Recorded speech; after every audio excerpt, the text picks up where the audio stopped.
শায়েখ রাসূল সাল্লাল্লাহু আলাইহি সাল্লাম তার জীবনে ছাগল, দুম্বা, উট এগুলো পালতেন। সেই ক্ষেত্রে রাসূল সাল্লাল্লাহু আলাইহি সাল্লামকে কেউ রাখাল বললে কি তার পাপ হবে? কেন পাপ হবে? রাসূল তো রাখালি করেছেন। এখন ও যদি খারাপ নিয়তে বলে সেটা তার ব্যাপার। এখন ওই যে যারা পরিচালনায় তারাই তো রাখাল। কাউ বয় বলেছে তো রাসূলকে, এটা নিয়ে একটু চলছে, সমালোচনা চলছে। ও তো নিন্দা করে বলেছে, ও তো নিন্দা করে বলেছে। যারা রাসূলকে নিন্দা করে কিছু বলবে সে হত্যার যোগ্য। সরকারি ক্ষমতা থাকলে তাকে আটকে ফাঁসি দিয়ে দিবে। তারা বলা বলি করছে। আর একটা কথা এখানে বলি, আল্লাহ আমাদের নবীকে ডেকেছেন মোহাম্মদ বলে। আল্লাহ বলছেন মোহাম্মদ। জিবরাইল আমাদের নবীকে ডেকেছেন মোহাম্মদ বলে। জিবরাইল বলছেন মোহাম্মদ। সাহাবীগণ আমাদের নবীকে ডেকেছেন আল্লাহর রাসূল বলে। আল্লাহ রাসূল দিয়েছেন, আল্লাহ রাসূল খেয়েছেন, আল্লাহ রাসূল বলেছেন। ভারত, বাংলাদেশ, পাকিস্তানের লোকেরা আল্লাহর নবীকে ডাকে হুজুরে পাক সাল্লাল্লাহু আলাইহি সাল্লাম। এরা কি বলে? হুজুরে পাক। হুজুরে পাক এর আবার একটা রহস্য আছে। ওই মিলাদ পড়লে হুজুর উপস্থিত হয়ে যায়, আল্লাহ নবী উপস্থিত হয়ে যান, সেই জন্য নাম হলো হুজুরে পাক সাল্লাল্লাহু আলাইহি সাল্লাম। এইসব নাম চলবে না, বলতে হবে আল্লাহ রাসূল বলেছেন, আল্লাহ রাসূল দিয়েছেন, আল্লাহ রাসূল খেয়েছেন, আল্লাহ রাসূল করেছেন, যেটা সাহাবী বলতেন। এখন আল্লাহ আমাকে বললেন মোহাম্মদ কি নিয়ে হইচই হচ্ছে বলতে পারেন? আমি বললাম পারি। বলেন তো কে নিয়ে? এক, ইসবাগুল ওযু, ভালো করে ওযু করলে পাপ মিটে যায়, মান বেড়ে যায়। দুই, আল মাশী আলাল আকদাম, পায়ে হেঁটে মসজিদে গেলে পাপ মিটে যায়, মান বেড়ে যায়। তিন, আল মাকসু ফিল মাসাজিদ বাদা সালাওয়াত, সালাতের পরে বসে বসে তাসবিহ তাহলিল জিকির আজকার করলে, নামাজের পরে বসে বসে তাসবিহ তাহলিল জিকির আজকার করলে পাপ মিটে যায়, মান বেড়ে যায়। এখনো মূল কথায় আমি যেতে পারিনি, এই যে কাছাকাছি। এরপর আল্লাহ রাসূল বলছেন মান ফাআলা হাযা আশা বিখাইরিন ওয়া মাতা বিখাইরিন, যে এমন আমল করলো তার মরে যাওয়া ভালো, তার বেঁচে থাকা ভালো। যে এমন আমল করতে পারলো তার মরে যাওয়া ভালো, তার বেঁচে থাকা ভালো, তার মরে যাওয়া ভালো, তার বেঁচে থাকা ভালো। তারপরে বলছেন ওয়া কানা মিন খাতিয়াতিহি কায়ামিন ওয়ালাদাতহু উম্মুহু, এই আমলের কারণে লোকটা হয়ে গেল সেই দিনের মতো যেদিন তার মা তাকে জন্ম দিয়েছে, নিষ্পাপ হয়ে গেল। নিষ্পাপ হওয়ার তাহলে তিনটে আমল। এক, হজ কবুল হলে নিষ্পাপ হয়ে গেছে। দুই, অসুস্থ অবস্থায় আলহামদুলিল্লাহ বললে নিষ্পাপ হয়ে গেছে।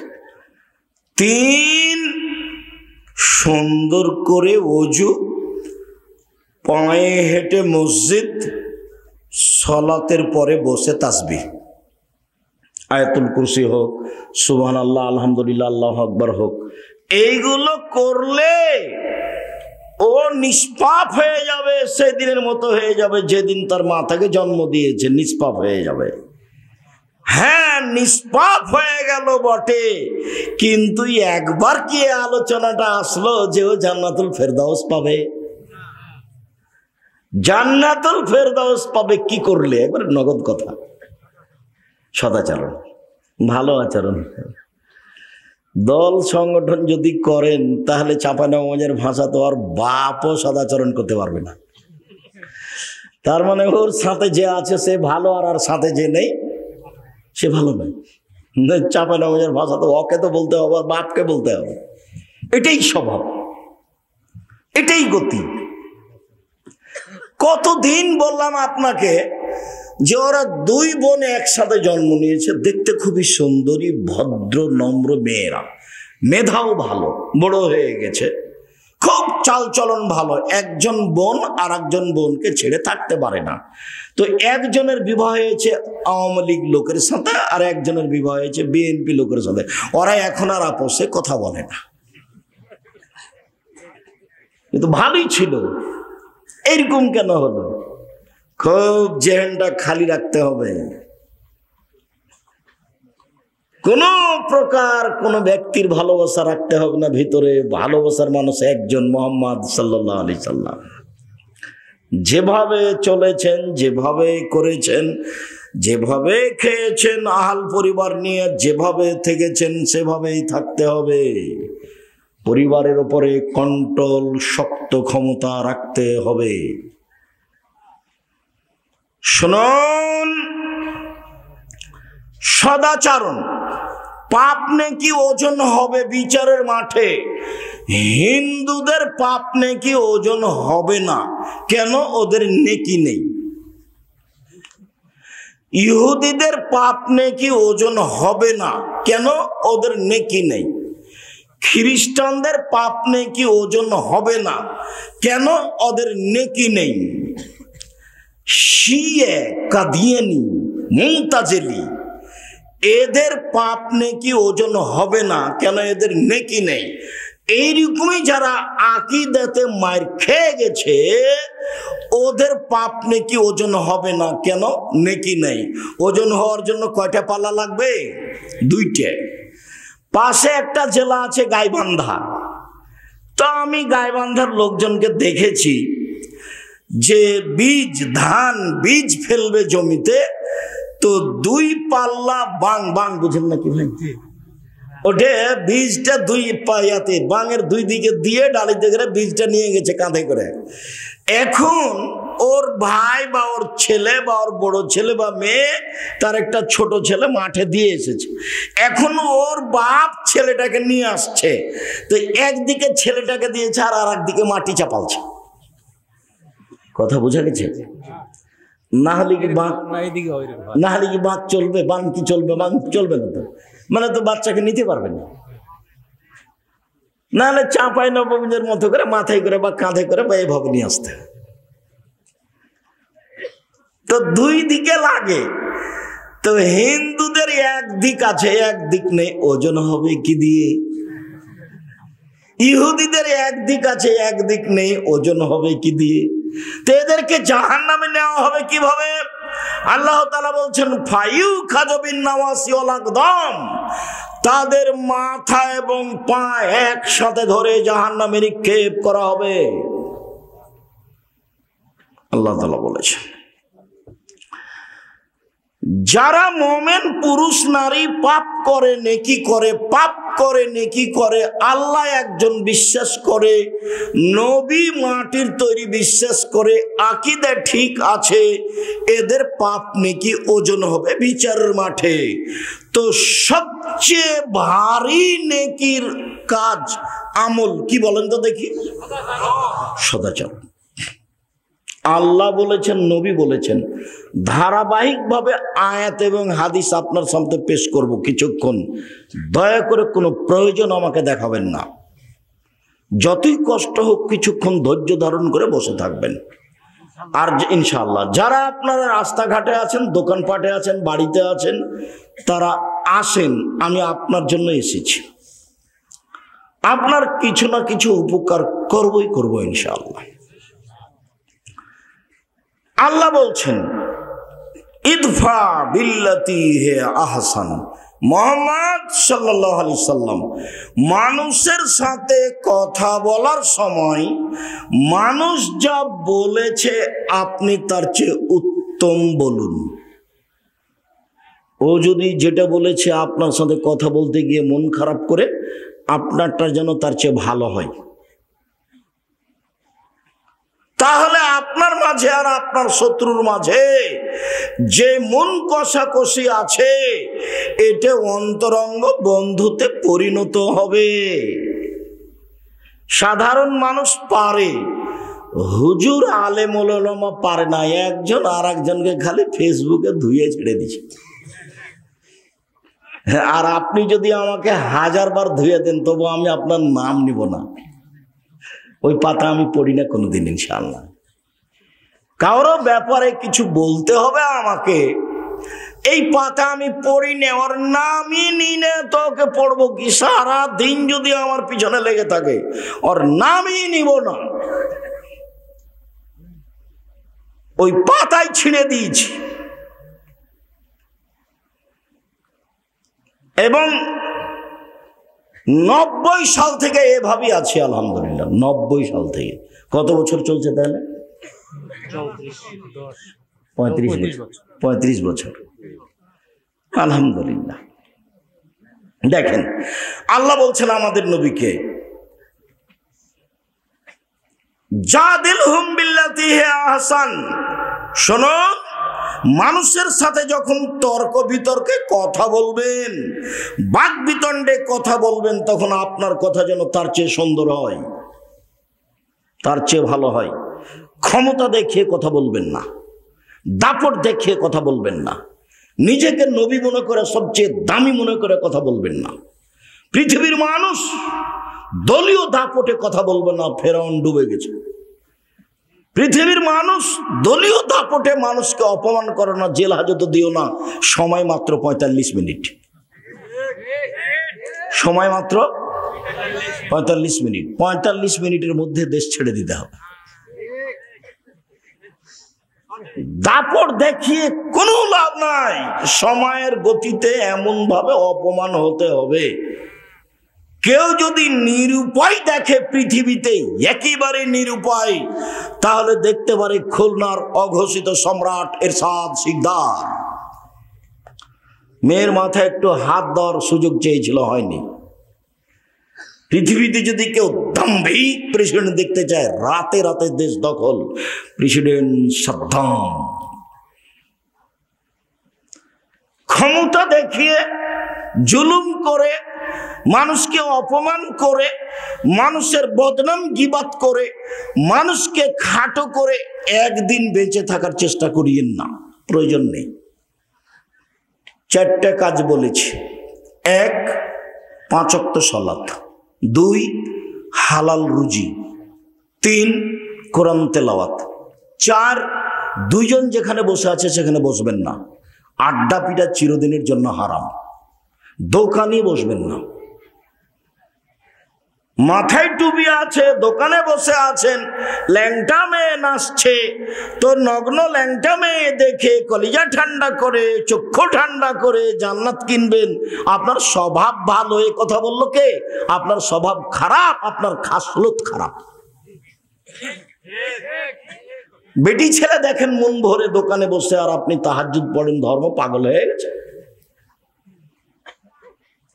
এটা কোন কথা? এ কোন নোংরা স্বভাব। শুনুন সম্মানিত দিনী ভাই বোন, আল্লাহ আমাদের নবীকে আদেশ করছেন, প্রতিপক্ষের সাথে তর্কে বিতর্কে কথা বললে আপনারটা সুন্দর হতে হবে। আদেশ। চলেন আরো। আল্লাহ বলছেন, ফাবিমা রাহমাতিম মিনাল্লাহ লিনতা লাহুম ওয়ালাউ কুনতা ফাযযান গালিযাল কলব লানফাযযু মিন হাওলিক। মুহাম্মদ সাল্লাল্লাহু আলাইহি সাল্লাম, আল্লাহর পক্ষ থেকে বড় দয়া যে আপনি নরম স্বভাবের হয়েছেন। মুহাম্মদ, আপনার স্বভাবটা নরম। আল্লাহ বলছেন, আপনার স্বভাবটা যদি কর্কশ খারাপ হতো, লানফাযযু মিন হাওলিক, মানুষ আপনার পাশ থেকে সরে যেত। শোনেন, কয়েকটা কথা শোনেন। আল্লাহ বলছেন আমাদের নবীকে, এক ফাফু আনহুম, মানুষ যা বলেছে বলেছে সবকে মাফ করে দেন। যে যা বলেছে সব মাফ। আফগানিস্তান সব মাফ নাকি ভাই?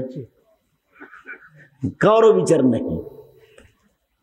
জেল খালি, কারো বিচার নেই, মাফ করে দেন আপনি। কোনো কথা নাই। মুহাম্মদ সাল্লাল্লাহু আলাইহি সাল্লাম, আপনি সবকে মাফ করে দিবেন, কোনো কথা নাই এখানে। 2, আস্তাগফিরুল্লাহুম, মাফ তো করবেনই। আপনাকে গালি দিয়ে যে লোকটা পাপ করেছে, এই জন্য আপনি আল্লাহকে বলেন, আল্লাহ ওই লোকটা আমাকে গালি দিয়ে পাপ করেছে, আল্লাহ তুমি লোকটার পাপ মাফ করে দাও। এর নাম সদাচরণ। আল্লাহ আমাদের নবীকে বলছেন। আর আপনি যদি দল করেন, আর আমি যদি আপনার দলের বিরোধী হই, আর আমি যদি বিপদে পড়ি, তাহলে আপনি বলবেন ঠিক হয়েছে, ঠিক হয়েছে, উচিত হয়েছে, উচিত হয়েছে। তওবা করতে হবে, এই স্বভাবের মুখে পেশাব করে দিতে হবে। এই নোংরা ন্যাক্কারজনক স্বভাব কোনোদিন প্রচার করতে হবে না, মুখে বলতে হবে না। বিরোধিতা করে ক্ষমতা দেখে একদিন বেঁচে থেকে লাভ নাই। ১৫০০ বছর পরেও ফেরাউন ডুবে গেছে। কতদিন ক্ষমতা দেখানোর পরে? ১৫০০ বছর। মানে অন্যায়ের একদিন শেষ আছে, অন্যায়ের একদিন শেষ আছে। ও খারাপ আচরণ করেছে করেছে। আপনি আজকের ঘটনা বলি, আজকের ঘটনা আপনার এখানে গাড়ি থেকে নেমে সর্বপ্রথম যে একটা ছেলে হাত লাগিয়েছে, বলছে মুফতির কথা শুনে আপনাকে অনেক গালি দিয়েছি, আমাকে মাফ করেন। তা বললাম করলাম। আজকের ঘটনা। যেই জেলাতে যখন যাই তখনই এরকম আমি দেখি, দুজন, একজন, চারজন, এক একজন বলেই যে আমাকে মাফ করে দেন। মানে কার পাল্লাতে পড়ে যে এতই বলা বলেছে, মন ভরে গালি দিয়েছে। তো এখন সে সব সময় ধাক্কা খায় তার অন্তরে।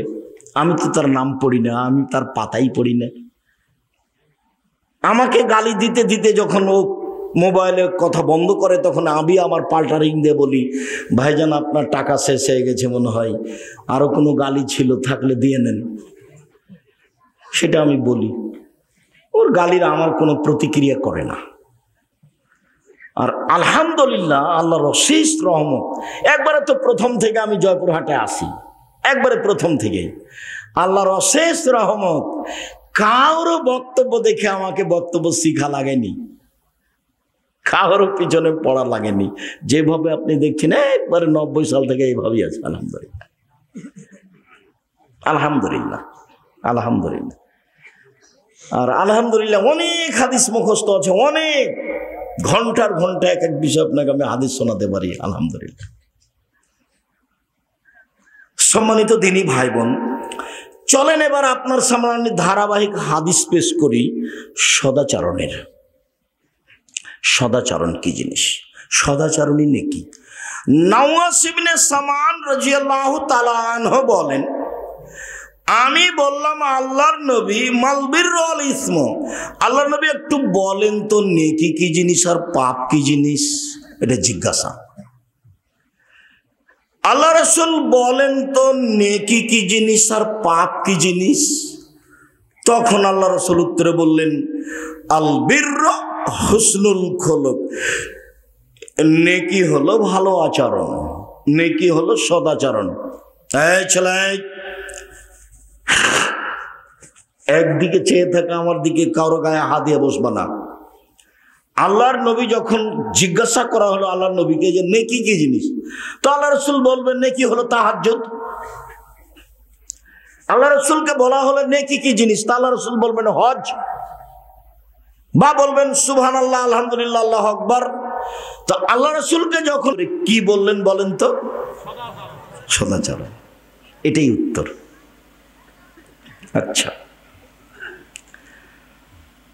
জোহানি বংশের একজন লোক বলছে যে কালু সাহাবিগণ নবীকে বললেন, আল্লাহর নবী, মা খায়রু মাউতিয়াল ইনসান, আল্লাহ যে মানুষকে অনেক অনুগ্রহ দিয়েছেন, তার সবচেয়ে ভালো দামি কোনটা? 2 হাত অনুগ্রহ, দয়ে। এটি কি দিয়ে বোঝা যাবে? যার 1 হাত নাই তাকে জিজ্ঞাসা করেন কেমনে কাপড় পরে, কেমনে পানি খরচ করে, কেমনে পানি বদনা দিয়ে ধরে, বদনা ধরে, কত সমস্যা। ওকে জিজ্ঞাসা করলে বোঝা যাবে যে 2খানা হাতের কত দাম। 2 পা যে আল্লাহর নেয়ামত, এটা কাকে জিজ্ঞাসা করলে বোঝা যাবে? যারা এখন পা নেই।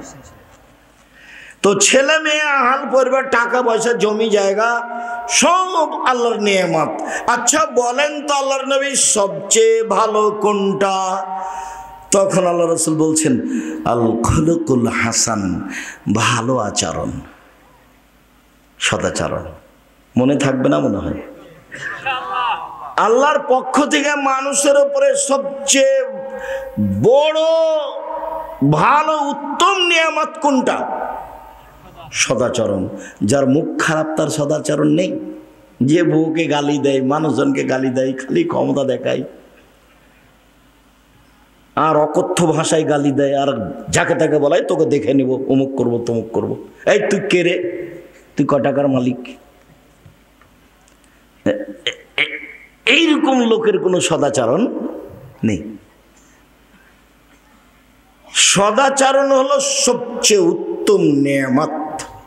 সদাচরণ সদাচরণ এমন একটা জিনিস যা দিয়ে সবচেয়ে দামি জান্নাত পাওয়া যায়। সবচেয়ে দামি। একবার চলে গেছে জান্নাতুল ফেরদাউস, এবার আসছে সবচেয়ে দামি। দেখেন, আবু মালিক আশারি রাদিয়াল্লাহু তাআলা আনহু বলেন, আল্লাহর নবী একদা বললেন, ইন্নে ফিল জান্নাতি লাগরাফ ইরা যাহিরুহা মিন বাতিনিহা বাতিনুহা মিন যাহিরিহা। জান্নাতে কতগুলি একটু দামি দামি ঘর রয়েছে, খুব উন্নত মানের পদার্থ দিয়ে তৈরি, যার বাহির থেকে ভিতর দেখা যায়, ভিতর থেকে বাহির দেখা যায়, খালি টক টক টক টক করছে, ঝকঝক করছে, খুব দামি ঘর। তো সাহাবীগণ বলছেন, লেমান হাজেহি, এত দামি ঘর কে পাবে, কার জন্য? তখন আল্লাহ রাসূল বলছেন, লেমান আলানাল কালামা, যার স্বভাব ভালো সে পাবে। যার চাল চলন ভালো সে পাবে। এ হাদিসে আরো পরে তিনটা কথা আছে। 2, আতামাত তামা, ফকির মিসকিন দুস্থ গরিবকে যে খেতে দেয় সে পাবে। 3, দুস্থ গরিব ফকির মিসকিনকে জয়পুরহাটের লোকের কিভাবে বলবো, তাহলে পুকুরে মাছ মেরে আশেপাশের লোকজনকে দিতে হবে। তো বলছে, কি বলেন, ওরা চুরির করে রাতে মাছ মারে, ওর অত্যাচারে বাঁচি নেয়, তারপরেও দিতে হবে। সব মাছ বিক্রি করতে হবে। 40 কেজি যদি মাছ উঠে 35 কেজি বিক্রি করেন, আর 5 কেজি যাকে শত্রু মনে করছেন, গরিব মানুষ পুকুরের পাশে আছে, ওকে দিয়ে দেন। দিতেই হবে, দিতেই হবে। চাঁপানেগঞ্জের ভাষায় শত্রুকে বড় পিঠা বসতে দিতে হয়।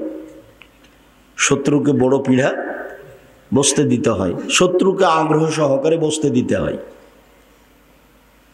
আমি এক মাওলানাকে বলছি, জামিয়া সালাফের সম্মেলনে আসেন আপনি সবচেয়ে ভালো বক্তা। তো বলছে, একটু চিন্তা করছে, ভাবছে এমনি বলবে কিছু। তখন আমি বলছি, আপনার বাপও পারবে না। আপনি তো পারবেনই না, আপনার বাপও পারবেন। আপনি আমাকে ডাকেন, আপনাকে ডাকা লাগবে না, মুচি দিয়ে বলিয়েন যে আপনার এই সব যেন আসে এখানে। মুচি দিয়ে ডাকলে আমি চলে যাব। এই কথার অর্থ এই নয় যে আমি আব্দুর রাজ্জাক বিন ইউসুফ রাস্তায় পড়ে আছি। জি না, আমাকে ডাকার জন্য আপনাকে লাগবে না, খালি মুচি দিয়ে বলিয়েন, মেথর দিয়ে, যে আব্দুর রাজ্জাক সাহেব আসেন, আপনি আমাদের সম্মেলনে এসে বক্তব্য দেন। মুচি দিয়ে বললে আমি চলে যাব। এই কথার অর্থ এই নয় যে আমি রাস্তায় পড়ে আছি। বাংলাদেশের সর্ববৃহৎ প্রতিষ্ঠান জামিয়া সালাফিয়া, আয়াতনে সবচেয়ে বড় জামিয়া সালাফিয়া, শিক্ষক সংখ্যায় সবচেয়ে বড় জামিয়া সালাফিয়া, শিক্ষক গুণে মানে সবচেয়ে বড় জামিয়া সালাফিয়া, ছাত্র সংখ্যায় সবচেয়ে বড় জামিয়া সালাফিয়া, শিক্ষক সংখ্যায় সবচেয়ে বড় জামিয়া সালাফিয়া।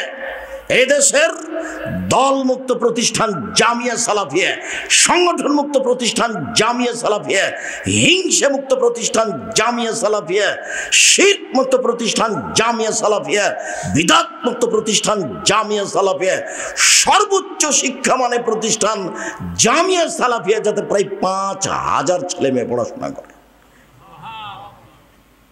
5000, 300 জন শিক্ষক শিক্ষিকা, 32 লক্ষ টাকা বেতন লাগে। এবছরের জানুয়ারিতে কি হবে তা এখনো অবগত হতে পারিনি, হলে বুঝতে পারবো, তখন বলবো। রূপগঞ্জ নারায়ণগঞ্জ যে জমি প্রতিষ্ঠান প্রায় 100 বিঘা, যার একদিক থেকে একদিক 9 পয়েন্ট কমে 1 কিলোমিটার। যেটা রাজশাহীতে সেটা 40 বিঘার উপরে, যেটা মেয়েদের জন্য তানরে হচ্ছে প্রায় 60-70 বিঘার উপরে, 40 বিঘা খালি পুকুর আছে। যেটা দিনাজপুরে সেটা প্রায় 20 বিঘার উপরে। এগুলো আপনার চোখের সামনে। সম্মানিত দিনী ভাই বোন, এরপরে আপনি খালি মুচি দিয়ে বলবেন আসেন আব্দুর রাজ্জাক সাহেব, ঠিক আছে চলো। নিজেকে একবারে ফ্রি করতে হবে, সদাচরণ করতে হলে একেবারেই ফ্রি। কারো প্রতি হিংসা নাই, কারো প্রতি বিদ্বেষ নাই, কাউকে লুটে খাবো এটা মাথাতে নেই, কাউকে জেল হাজতে দিব এটা মাথাতে নেই, কারো প্রতি মামলা করে কিছু করবো এটা মাথাতে রাখা হবে না। সিলেটের ফেন্সুগঞ্জের ওসি বলছে যে আপনি খালি সিগনেচার করেন, মামলা আমি চালাবো। জি না, আমি তো মামলা করি না মানুষের বিরুদ্ধে, মামলা আমি করব না। যদি মামলা আমি করি তাহলে আমি মানুষে চালাচ্ছি, মামলা ও চালাতে পারে না। ওর সমস্যা নাকি? ও পারে না? ও তো সর্বশক্তিমান। ও যদি মামলা চালাই তাহলে তার শক্তি অনুযায়ী চালাবে, আর আমি যদি মামলা করি তাহলে আমি মানুষ কি করতে পারি? আমি খালি আগে আগে দৌড়াবো, আর যে বিবাদী সে পিছে পিছে দৌড়াবে। ওই কাজ কেউ করে? জি না, এই কাজ আমি করি না। আমি বললাম ওমা তোমার আকাশ, ওমা তোমার বাতাস। তখন আমি বললাম তোর বাপের আকাশ। ঠাকুর বলছে ও কালিমা তোমার আকাশ, ও কালিমা তোমার বাতাস। আমার ছেলে মেয়ে বলবে না এই কথা, বলেনি। আলহামদুলিল্লাহ, আপনারটাই বলেছে।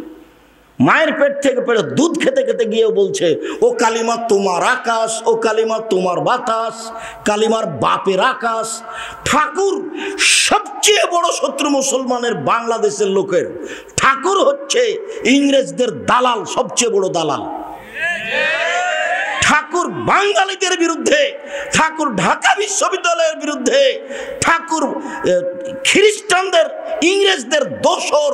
ও হচ্ছে মুসলমানদের জানি শত্রু। ঠাকুর সবচেয়ে বড় দালাল ভারতের মাটিতে। ঠাকুর কি জিনিস? ঠাকুরকে এটা জানতে হলে পড়তে হবে ইতিহাসের ইতিহাস। ঠাকুরকে এটা বুঝতে হলে পড়তে হবে বায়জাপ্ত ইতিহাস। ঠাকুরকে এটা জানতে হলে পড়তে হবে চেপে রাখা ইতিহাস, তাহলে বুঝতে পারবেন ঠাকুরকে। আমি বললাম তোর বাপের আকাশ সিলেটে আমার বিরুদ্ধে মামলা করলো 5,000 কোটি টাকার। আমি কাঠগড়ায় উঠলাম, জজ বললেন আপনি কি পিস টিভির আলোচক? আমি বললাম জি, আপনার মামলা খারিজ করে দিলাম। আমি কোনোদিন এ গান বলতে পারি না। আমি বরং বলেছি 71 সাল থেকে বাংলাদেশের মাটিতে কোনো শিক্ষিত মানুষ শিক্ষামন্ত্রী হয়নি। ঠাকুরের গান চলবে কি চলবে না এই বিবেচনায় যারা করতে পারেনি তারা শিক্ষিত মানুষ, এ কথা আমি আব্দুর রাজ্জাক বিন ইউসুফ বলিনি। তারা শিক্ষিত নয়। যারা এই ইংরেজি মাসের প্রথম রাত 31st নাইটে খেলাধুলা করেছে, পটকা ফুটিয়েছে, তারা অশিক্ষিত, তারা বন্য, তারা বর্বর, তারা কুকুর সিরিয়ালের মতো মানুষ। বুঝেও বুঝে না ওরা, অন্তর আছে বুঝে না, দেখেও দেখে না ওরা, চক্ষু আছে দেখে না, শুনেও শুনে না ওরা, কান আছে শোনে না। উলায়েকা কালা আনাম, তারা পশু প্রাণীর মতো, তারা গরু ছাগলের মতো, বালু মাজাল বরং তার চেয়ে খারাপ। দিন রাত আল্লাহর নবী তার বিরোধিতা করতে বললেন। তিনি দুঃখ করে আফসোস করে বলে গেছেন, পৃথিবীর মানুষ আমার উম্মত মিশে যাবে ইহুদি খ্রিস্টানের সাথে। ডান হাতের বিঘত যেমন বাম হাতের সমান, মিশে যাবে চাল চলনে, মিশে যাবে পোশাক আশাকে, মিশে যাবে কৃষ্টি কালচারে, মিশে যাবে বিছানা কাঁথাতে, মিশে যাবে খাতা কলমে, মিশে যাবে স্কুল কলেজে প্রতিষ্ঠানে। আমার উম্মত ইহুদি খ্রিস্টানের সাথে মিশে যাবে। ডান পায়ের জুতা যেমন বাম পায়ের সমান, ডান পায়ের জুতা যেমন বাম পায়ের সমান, সমান সমান মিটে যাবে, মিশে যাবে। দুঃখ করে বলতে বলতে বলতে বলতে ভাষাগত নিচে নামতে লাগলেন। নামতে নামতে বলছেন, পৃথিবীর মানুষ শোনে রেখো, আমি আফসোস করে বলে যাচ্ছি, ইহুদি খ্রিস্টান যদি মায়ের সাথে জেনা করে থাকে, আমার উম্মত মায়ের সাথে জেনা করবে। দেখেন বাপের মাথায় টুপি আছে, বাপ তাহাজ্জুদ পড়ে, সাথে মেয়ে আছে, মেয়ে স্কিন পায়জামা পরে আছে। বাপের টুপি মাথায় দিয়ে আছে, প্রতি বছর হজ করে উমরা করে, সাথে মেয়ে আছে, এমন পায়জামা পরে আছে যার ভিতর আরো দুজন ঢুকবে।